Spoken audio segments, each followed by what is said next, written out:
परीक्षित कथा सुनने बैठा है, लेकिन परीक्षित वो तो राजा है ना, लेकिन राजा अपने राज्य में कथा करा रहा है, सब कुछ छोड़ के बैठ गया गंगा किनारे। बोले राजपाट अपने पुत्र को दिया, बोले ये ले आसी चलिए, बहुत राज कर लिया, 7 दिन जीवन के रह गए। ये राजपाट छोड़ने के बाद कथा मिलती है पीने को, और कथा उसमें उतरती है, वही कथा सुनता है जो राजपाट का त्याग करता है। परीक्षित राजपाट को त्याग करके, परिवार राजपाट को सबको छोड़कर एकांत गंगा किनारे महात्मा के आगे बैठा। बोले मेरा कल्याण हो जाए। अगर कथा में कोई कामना है कि कथा करावे या कथा सुने तो ये कामना पूर्ति हो जाए, वो कथा नहीं सुन सकता, कथा उसमें उतरेगी भी नहीं, ऊपर से होकर निकल जाए। जो कथा किसी और चीज में, संसार में उसका मन आसक्त ना हो, वो कथा सुनेगा।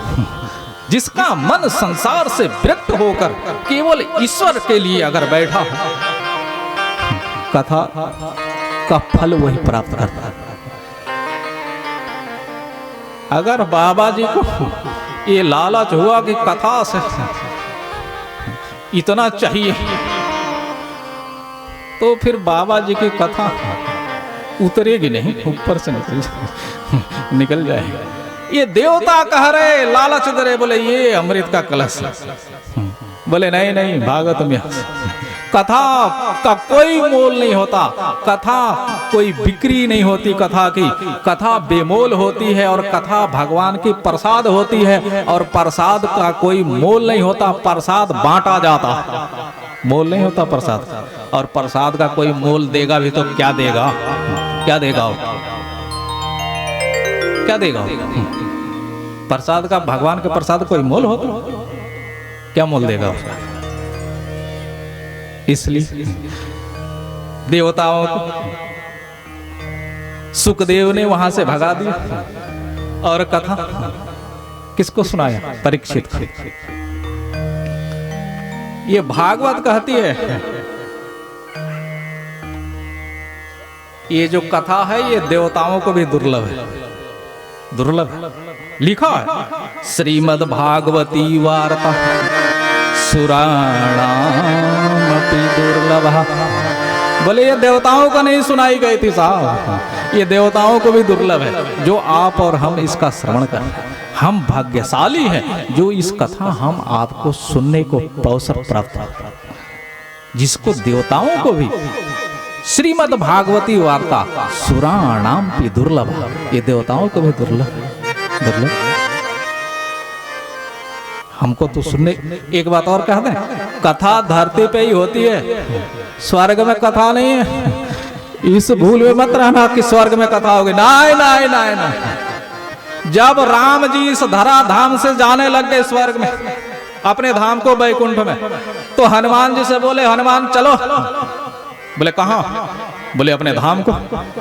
बोले महाराज चले, लेकिन वहां कथा कुथा सुनने को मिलेगा।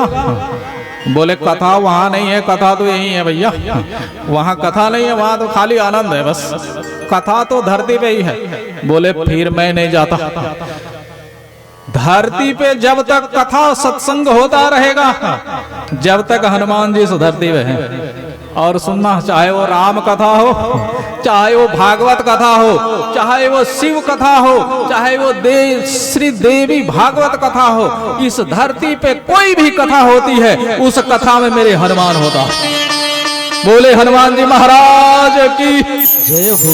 कोई भी कथा, राम चरित सुनी वे को रसिया, राम चरित सुने वे को रसिया, राम चरित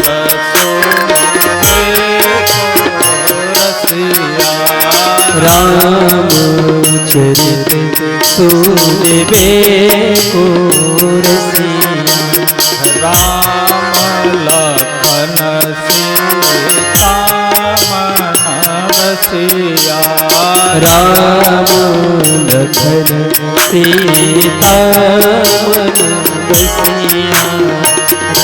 जहां भी कथा तो हनुमान सुन पाए सा। कौन कथा उसके जैसा सुनने वाला और कौन? कोई नहीं।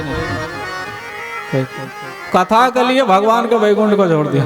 बोले धरती पे जब तक कथा होती रहेगी, जब तक मैं इस धरती पे रहूंगा। और वो देखता रहता।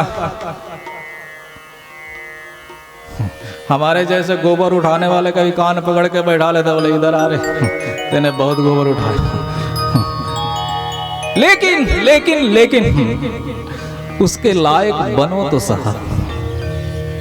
तो आप और बने, बनना तो पड़ेगा ना। अगर हमको धन चाहिए तो हमको ड्यूटी तो करनी पड़ेगी ना साहब। हम सोचे घर में चद्दर तान के सोते रहें और महीने बाद तनख्वाह आ जाए, ये संभव है? असंभव असंभव असंभव असंभव। उसके लायक जीवन में कुछ त्याग तो होना चाहिए। उसके लायक तो तुम्हारे कान होने चाहिए जिस कान में वो कहे। उसके लायक बिना त्याग और तप के यहाँ कुछ नहीं होता। जब 10-20 हजार के लिए 8-10 घंटे 12 घंटे ड्यूटी करने पड़ते हैं तो वो परमात्मा है। वो कैसे मिल जाएगा आपको? इतना आसान है क्या? 10-20 हजार के लिए आपको 8-8 10-10 घंटे काम करने पड़ते हैं तो वो तो भगवान है। उसके लिए कुछ त्याग तप तो जीवन में होना चाहिए ना। होना चाहिए। जिसको मिलने के बाद संसार में और कुछ मिलना शेष नहीं रहता, उसके लायक बने तो समझ। लायक तो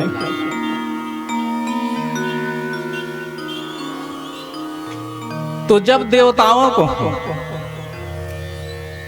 को भगा दिया तो देवता ब्रह्मा जी के पास गए। बोले महाराज, ये सुखदेव जी ने अमृत का कलश ठुकरा दिया और हमको भगा दिया, ऐसा इस भागवत में क्या? बोले सुनो परिणाम देखो। परीक्षित को कथा सुना रहे, 7 दिन में इसका परिणाम आएगा, फल आएगा। क्या होता? सांप डसेगा, परीक्षित का मौत। श्राप है, सांप ने डसना, 7वें दिन मौत है। क्या परिणाम होता है? भागवत सुन रहा हो, देखो 7वें दिन क्या फल आएगा इसका। जब 7वें दिन सर्प ने डसा, परीक्षित के पास विमान आया और विमान में बैठकर परीक्षित कहाँ गए? भगवान के धाम। जब भगवान के धाम चले गए तो शास्त्र कहता है कि सांप जिसको काटने से अगर मौत हो जाए तो उसको नरक होता है। अगर सांप किसी को डस ले और वो आदमी मर जाए तो बोलते इसको नरक की प्राप्ति होती है।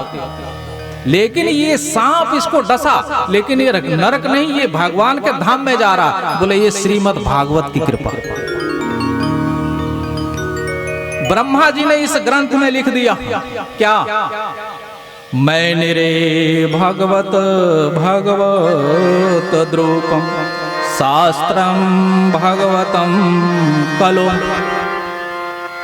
पठनात् श्रवणात् सधो वैकुंठम फलदायकम्। ये ब्रह्मा जी ने इस ग्रंथ में लिख दिया। पठनात् श्रवणात् सधो वैकुंठम फलदायकम्। ये श्रीमद् भागवत की कथा पाठ करने से और इसकी कथा सुनने से सीधा वैकुंठ की प्राप्ति कराती है। ये ब्रह्मा का वचन है, ब्रह्मा जी ने लिखा इस ग्रंथ।